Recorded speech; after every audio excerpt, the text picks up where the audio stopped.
Mhm. Je veux dire, l'ego, ça meurt, ça. Puis même le double éthérique, ça meurt, ça. Donc, c'est pour ça l'affaire d'essayer de... il y a des plans d'immortalité de la conscience, puis d'essayer d'aller construire là quelque chose dans lequel on va pouvoir immortaliser ça. C'est-à-dire avoir une fusion avec, je veux dire, si le double c'est une enthétisation de la lumière, puis qu'il y a un processus de commencer à fusionner avec de son vivant, ben là, il y a déjà le début de la fabrication de ce qu'on pourrait appeler un corps dans l'éther. Ben, Que c'est ça, là, un noyau énergétique. ouais, que là, c'est en dehors du temps, c'est en dehors de l'espace. Tout ce qui vient par rapport à des notions comme la vie, la mort, l'angoisse, la confiance, le doute, toutes ces choses-là, ça vient tout les plans psychologiques de l'ego, que l'ego crée par l'incarnation au niveau de sa mémoire. Il n'y a rien de ça qui va survivre. C'est pas pour rien que ces pensées angoissantes-là, puis les idées noires, puis tout ce qui est... Ça vient tout d'un plan qui est lié à une future mort, je veux dire. Ça vient d'un plan où, en tant que représentation, l'ego va mourir. Je veux dire, c'est des idées qui viennent de la mort elle-même, qui vont porter les gens, justement, à vouloir aller au ciel, parce que questionner sur des choses comme ça. Vouloir aller au ciel, ça revient à vouloir mourir. Ça revient à devenir de la mémoire expérimentale archivée. Ça revient à devenir, en tout cas, je veux dire, c'est des idées qui viennent de la mort. Les idées d'angoisse, puis qui sont liées à la mort, ou qu'on va donner de l'importance Mhm. psychologiquement, puis ça va avoir une influence sur la qualité de vie, même des fois la durée de la vie, si on regarde au niveau statistique. C'est l'ego qui se réfléchit lui-même. Je veux dire, ça revient à la mort. Je veux dire, c'est des pensées qui viennent de la mort. Les, L'être humain a bien de la difficulté à avoir des pensées d'éternité. Il n'y a pas d'intégration des notions d'infinité, puis même l'idée qu'il fait partie de ça. Parce qu'au fond, on s'en fout, je veux dire. Moi, ça fait longtemps que ça me tanne plus ces questions-là. Je m'en fous de vivre ou de mourir. On verra. Tu sais, je veux dire, je le sais que ça dépend pas de moi. Mhm. Puis l'affaire de Dieu, est-ce que Dieu existe, est-ce que Dieu n'existe pas? Pour moi, c'est des notions que j'ai pas. Je veux dire, si je dis que Dieu n'existe pas, ça n'a pas de bon sens. Je le sais que ça n'a pas d'allure de dire ça. Si je dis qu'il existe, c'est une autre forme de subjectivité. Parce que il est question d'un principe qui est avant l'existence. C'est un principe générateur d'avant l'existence. L'intelligence universelle. J'ai même pas à jouer avec les formes planétaires de Dieu, dans le sens ça me regarde pas. Le Mhm. Dieu auquel on peut croire ou auquel on peut douter, c'est pas c'est le Dieu de la planète, des humains de la planète, ça. Parce que en dehors de l'interprétation psychologique, ça n'a plus de sens. Écoute, tu sais, je veux dire, c'est des choses qui m'importent peu. C'est comme la matière, est-ce qu'elle n'existe pas? Je sais que le temps puis l'espace, c'est des illusions de ma perception Mhm. pour un temps, que j'ai pas le choix de les interpréter subjectivement. J'ai pas accès à ça en tant que réalité sans passer autrement qu'à travers ma perception. Donc, je peux pas m'occuper de ça non plus. Ça m'intéresse plus. Fait que finalement, les choses qui viennent, ça devient plus important pour moi que la vaisselle soit faite, puis des choses comme ça, que l'idée que est-ce que je peux survivre ou on vient qu'on s'en fout. Moi, Je sais pas si moi, je comprends ce que tu veux dire, là. C'est sûr que tu nous ramènes à des préoccupations très pratiques, très terre à terre, là. ben oui, ben je veux dire, mais que je sois mort, euh, avant de venir au monde, je m'en souviens pas. Donc j'étais dans un état dont j'ai plus souvenir. Donc ça n'a pas été souffrant. Mhm. J'imagine que c'est pareil après. Je veux dire, j'étais inexistant. C'est là, l'être humain, à un moment donné, il va falloir qu'il se rende compte qu'il y a chez lui des mécanismes d'un instinct de préservation qui vient de l'animalité, qu'il a psychologisé, puis que ça n'a aucun sens avoir peur de la mort. C'est dans les choses les moins intelligentes qu'il n'y a pas. La mort, faut pas la désirer puis courir après. Mhm. Mais ça n'a aucun sens d'avoir peur qu'il n'y ait rien après la mort. S'il n'y a rien après la mort, Veux-tu bien me dire qu'est-ce que ça change? C'est comme, tu sais, il y a Ben, quelqu'un à un c'est-à-dire moment donné qui que, m'avait dit ouais. ça. Il dit, ouais, mais il n'y a rien peut-être. J'ai dit, ouais, ben, pis, tu sais, qu'est-ce que ça peut faire? Je dis, avant de venir au monde, tu n'étais pas en souffrance, tu n'étais pas préoccupé. Bon, ça va être pareil après, là. C'est ça, mais si la personne est matérialiste puis elle dit OK, il y a peut-être rien après la mort, bon, ben à ce moment-là, je vais m'organiser pour vivre le plus longtemps possible. Tu sais, si la personne Elle a. va mourir. Même là, la personne, elle va être dans une sorte de tourbillon existentiel qui va étirer de l'énergie parce qu'elle va tout le temps avoir la notion qu'elle va mourir peu importe ce qu'elle fait. Puis tout ce qu'elle fait sert à rien. C'est comme si elle était déjà morte. Ben là, c'est sûr que c'est en fonction du sens et de l'importance qu'elle donne à la vie. Tu sais, si la personne va chercher 7 ans de plus parce qu'elle dit, bon, je vais donner un sens à ma vie puis je vais Ouais, croire mais en ça Dieu, change quoi? ben pour elle, quelqu'un Elle va qui vit. mourir pareil. Oui, ça n'empêche pas la mort. Ça, en termes de finalité, je suis d'accord avec toi. Par contre, si ça lui permet de vivre 7 ans de plus sur Terre par rapport à ses proches et ainsi de suite, ça peut lui donner une signification plus grande si elle voit, par exemple, Une davantage de. signification. On est-tu dans l'ordre des significations? Est-ce que les choses ont une importance pour leur signification? Quelqu'un d'existentialiste puis de matérialiste, il va tout le temps être dans une ambiance de mort un peu, même quand il vit intensément sa vie. Parce que pour lui, sa vie, elle existe juste un temps donné. Puis ça ne change rien au fait qu'il va mourir pareil. Donc, chaque instant, c'est comme s'il était déjà mort. Puis même ses proches vont mourir aussi. Donc, ça va aboutir des fois à des gens qui vont se laisser aller, puis faire absolument n'importe quoi, sans réfléchir, ça n'a plus d'importance. Fait qu'il Ben, y en si a, ils la vie vont est devenir, absurde, en effet. c'est ça, tout devient absurde. Tu sais, si on se met à se dire la vie est précieuse parce qu'on va mourir, il y a de quoi qui marche pas, c'est la preuve encore, c'est une démonstration encore que l'être humain vit selon les lois de la mort. Ça marche, tu sais, je veux dire, on peut pas avoir une économie comme on a où on va passer à des phases où on crée de la rareté parce qu'on peut pas créer de la richesse à l'infini. C'est rendu qu'on va vivre à cause de la mort. Il y a du monde, ils vont vivre intensément leur vie parce qu'ils vont mourir. C'est là, est là la psychologie humaine complètement. Il y a quelque chose de totalement. C'est comme de la paranoïa paradoxale. Ça n'a vraiment aucun sens. L'être humain vit en fonction de la mort, puis c'est tout le temps. Puis toutes ces notions de vie sont liées à ces notions de mort, puis vice-versa. Puis même quand il parle des morts, il va parler de l'après-vie. Puis quand, tu sais, toute son existentialité est construite avec du néant, comme le reste de la création. Mais à un moment donné, c'est parce que c'est des états d'âme qui Mhm. sont insoutenables, qui cherchent à rendre l'ego plus réel un peu, à le gruger un peu, puis c'est pas ça qui se passe souvent. Au fond, là, si les gens se mettent à vivre leur vie parce qu'ils vont mourir, au fond, ils sont déjà morts. Ils sont déjà dans la mort. Ils sont morts de leur vivant. Moi, je comprends. Ils sont en réaction à la peur de la mort, donc ils sont en mode survie, ils sont Ben pas là, en mode vie. même, tu as juste à aller dehors puis à regarder un animal, n'importe lequel. Lui, il vit sa vie. Parce qu'il n'y a aucune notion de mort. Il y a aucune. Il suit la vibration. Tu sais, je veux dire, un petit chat, il court après les papillons, puis tout. Il n'y a pas aucun questionnement, aucun intellect. Ça, c'est vivre. Mhm. Ça vit réellement. L'être humain, lui, il est au courant qu'il va mourir, puis à cause de ça, il vit pas.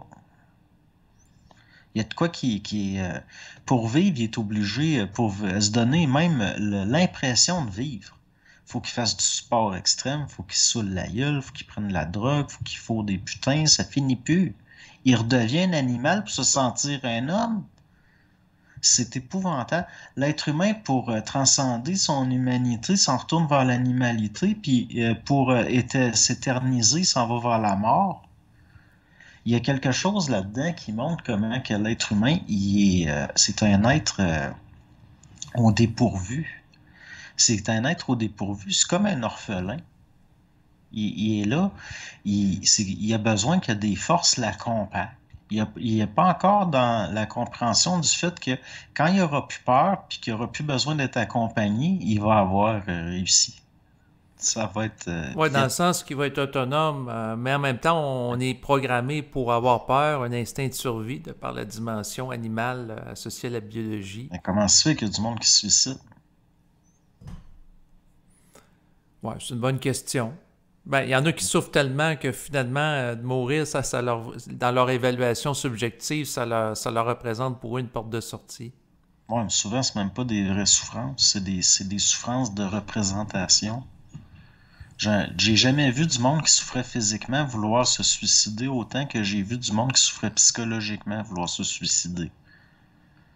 J'ai une de mes tantes là, qui a demandé l'aide à mourir. C'est pas tant qu'elle avait une maladie qui la faisait souffrir tant que ça, c'est parce que dès qu'elle avait un rendez-vous à l'hôpital puis qu'elle revenait au centre de soins à la résidence de personnes âgées, il fallait qu'elle reste 15 jours enfermée. Puis dès qu'elle ressortait de son 15 jours enfermée, c'était pour un autre rendez-vous à l'hôpital. Puis quand elle revenait, il fallait qu'elle reste encore 15 Ah, jours ok, enfermée. ok, à cause des mesures de confinement, là. Ouais, c'est pas à cause des souffrances physiques qu'elle a voulu mourir, c'est à cause des souffrances psychologiques. Puis elle a demandé l'aide à mourir, puis ils ont donné. Les gens qui vont se suicider, c'est surtout pour des raisons psychologiques. Souvent de souffrances psychologiques. Mais oui, c'est sûr, ils vivent pas. Ben, il y a des Ils- raisons multiples, parce que c'est sûr qu'il y a des cas de possession aussi, là, tu sais, qui entendent des voix, puis... Ouais, mais de là à vouloir avoir un mal-être au point de vouloir se suicider, l'être humain, comme tu dis, est programmé pour avoir peur de la mort. Mais dans les faits, quand il est devenu psychologique, il s'est mis à avoir peur de la vie. Mhm. L'être humain s'est mis à avoir peur de la vie. Pourquoi? Parce qu'il donne un sens aux choses, il donne de la valeur aux choses. T'as bien du monde qui veulent mourir parce qu'ils ont raté leur vie. Ils sont encore vivants, ils peuvent la réussir leur vie. Ben, qui évaluent qu'ils ont raté leur vie, tu sais, c'est une Ben oui, évaluation fait que c'est pas subjective. réel. Ouais. Donc, c'est de la mort. Si la mort dans l'être humain n'est pas compliquée, c'est tout ce qui est pas réel. Donc, l'être humain a peur de choses pas réelles. Mais sa peur est réelle. Mhm. Fait que là, ça fait du monde qu'ils vivent pas parce qu'ils pensent à la mort. T'as du monde, ils veulent mourir parce qu'ils sont en souffrance de vivre une vie où ce qu'ils se sentent pas vivre. Tu sais, le grand remède à tout ça, c'est de le voir puis de se rendre compte qu'on est le dindon de la farce, que l'être humain est dupe de lui-même puis qu'il se désinforme puis qu'il va vers la mort par son incapacité d'intégrer des forces de vie. Puis le dynamisme qu'il y a là-dedans, l'être humain, il veut être heureux. Mhm. Le petit chat dehors, l'oiseau, il s'en fout, lui, il vit sa vie. Il pense pas à ça, être heureux. C'est l'être humain, lui, il a une notion psychologique du bonheur. Puis, à cause de sa mémoire expérimentale, de sa culture, puis de sa société, puis tout, même sans avoir été malheureux, sans avoir vraiment vécu, il va se convaincre qu'il n'est pas heureux. T'sais, en se comparant à d'autres gens qui n'ont pas vécu leur vie, qui sont possiblement malheureux aussi. T'sais, il est là, le piège, l'espèce de peur du néant qu'on a. Mhm. C'est quoi le néant, dans le fond? Le néant, si on demande intérieurement, c'est quoi le néant? C'est le matériau de la création. Donc, l'être humain, à un moment donné, il va falloir qu'il soit un bon petit microcosme qui est à l'image de son Dieu, puis qu'il serve de ce sentiment de néant-là pour justement brûler de la pollution puis devenir réel. L'être humain a peur de l'inconnu, il a peur de l'irréel, il se connaît pas, il sait pas d'où il vient, il sait pas d'où il s'en va, il veut savoir, il veut donner un sens à ça. Il y a un paquet d'autres créatures sur la planète qui ont pas plus de réponses que lui, mais eux autres, ils vivent. Je veux dire, c'est que là qu'on tenait un chien, un cheval, n'importe quel Non, non, je animal est comprends, plus dans le réel. les animaux sont pas alisés dans la réflexion, puis Ben non. l'existentiel, voyons, l'anxiété existentielle comme les Ben êtres humains, heureusement. là. Ouais. Ben il commence à en avoir. Il y a des animaux de compagnie, des chiens, des chats qui commencent à devenir psychologiques. Ça, c'est à force de côtoyer l'être humain. Vibratoirement, ça a un effet, sont en train d'évoluer vers du psychologique. Ça veut dire quoi? Ça veut dire qu'il y a des chats et des chiens qui vont se faire des cancers rien que parce qu'ils sont pas heureux. qui vont sentir toutes les angoisses de leur maître, puis les conflits familiaux, puis Puis ils risquent de somatiser ça dans leur corps. ben c'est ça. Le conflit va se matérialiser, l'énergie va vers la cristallisation de la matière. C'est une de ces lois-là. Donc, là, il y a un principe d'expansion puis de contraction dans l'univers au niveau de la forme qui fait que l'être humain s'incarne, il meurt, s'incarne, il meurt, s'incarne, il meurt, mais c'est pas le même ego qui revient. Mais Tu c'est parce que sais, ça dépend si on l'entend dans une vision réincarnationniste ou non, là. ben voyons, si c'était le même ego qui revenait, il n'y aurait aucune évolution. Dans le sens que la mémoire, à un moment donné, oui, est archivée, mais l'ego, lui, il meurt. C'est son âme qui est l'archive, qui est la mémoire, qui est... Mais c'est rendu qu'il y a du monde, ils viennent au monde malheureux. Mhm. Tu sais, c'est ça l'affaire, là. Je veux dire, à un moment donné, il va falloir arrêter de chercher, arrêter d'essayer de se trouver des philosophies, des idéologies, des religions, puis se demander c'est quoi la nature réelle des choses. Pourquoi c'est comme ça? Comment ça se fait qu'il peut venir au... Il y a du monde venant au monde malheureux. J'ai connu un gars, il avait 8 ans, puis il menaçait ses parents. Je vais aller me pendre après la balançoire. Puis à un moment donné, il était rendu à 20 quelques années, puis il est allé se pendre après la balançoire. Il s'est pendu dans le garage, là, Mhm. Mais il est venu au monde malheureux, lui-là. Les deux parents, les deux, ils avaient réussi dans la vie, mais ils avaient des problèmes, puis... tu sais, je veux dire, lui, il sentait la mémoire expérimentale de son milieu, puis il était pas heureux. Il a même pas eu besoin d'avoir à vivre tous leurs problèmes. Il était déjà petit, puis il voulait mourir. Il était jamais vécu. Mais à un moment donné, il va falloir se demander, c'est quoi la mécanique de l'âme qui est suffisamment inconsciente pour que l'être humain qui est programmé pour la survie aille vers la mort par la subjectivité de son psychologique. Alors que il devrait vouloir à tout prix pas y aller. Je veux dire, pas parce qu'il a peur, mais parce que c'est contre nature. Mhm.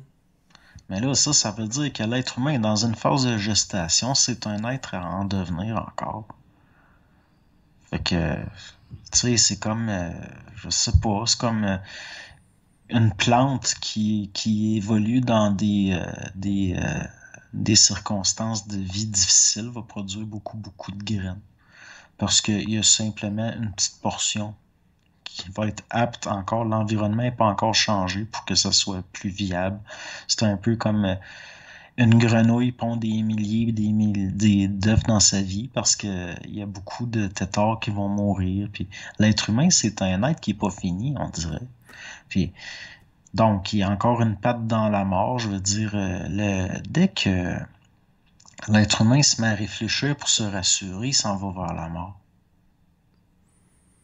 Ouais, Ça ben veut c'est paradoxal parce que souvent la personne cherche à réfléchir pour avoir de la sécurité ou se sentir en contrôle, puis ça, ça défait le mouvement de la vie. Fait autrement dit, tout ce que tu dis depuis tantôt, ça va dans le sens de suivre la vibration puis de pas réfléchir. faut réfléchir un peu là, quand même, mais dans le sens de ne pas donner de l'importance psychologiquement, au point d'accorder une valeur de perte ou de gain à des choses que, au fond, ça change rien. Excellent, donc à bientôt. Au revoir.